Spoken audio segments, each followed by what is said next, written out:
বললো? ঠিকই আছে, 6 ম্যাচ দিয়েছে। ভালোই রান করেছে। হ্যাঁ, হ্যাঁ, রানটা প্রথমে যে দুটো যে ক্যাচ মিস হয়ে গেছে, রানটা অনেকটা ওখানে হয়ে গেছে। মুশকিল হয়ে যাবে না, হুম, বোলিং পিচ আছে অত বড় হ্যাঁ। ময়দান, 4-6 যাবে না। হ্যাঁ, তো 200-250 মতো রান দেখে দিল। এখন তো 10 ওভারের মতো আগে উইকেট করতে পারে, তিনটে তাই তো, হুম, ভালোই গেছে। 5টা করছে, মারবে তো। 5টা পড়েছে।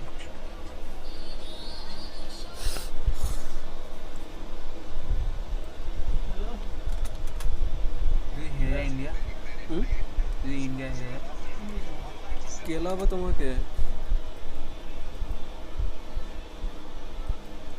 তোমার কি বাল বানা হেরে গেল, খেতে পারবে না ঘরে নাকি?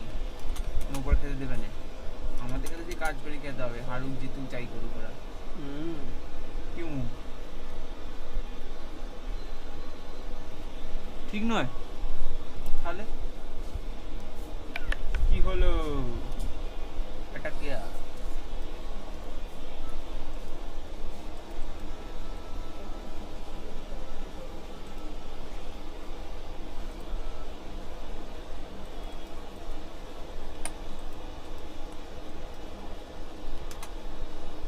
তুম মুঝকো বাতা দে।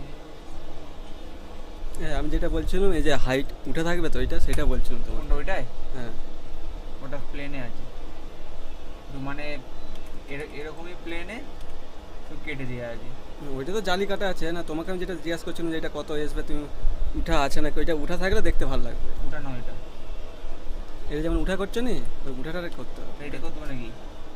এটা কত আসবে? এটা 5 ক্যারেটে 6 গ্রাম, 18 ক্যারেটে তাহলে 5 গ্রাম চলে আসবে।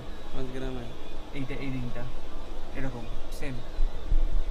সিম্পল টাইপের হয়ে যাচ্ছে, সেইটা হলে দেখতে একটা নতুন নতুন স্টাইল। এই সারা রাত ভাবো, তারপর বলবে।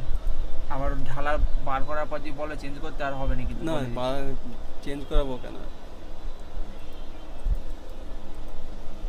তো ভাবো তাহলে সারা রাত। আবার কি আছে? কালকে বার করবো। আজকে করে পাঠিয়ে দিবে। আমি তো বোঝাই করতে পারতো, তুমি তো বলছো যে এইটা নয় এটা, এটা নয় সেটা। তুমি বলছো নি, সেই জন্য বলছি। আমি আবার কি বললুম? আমার তো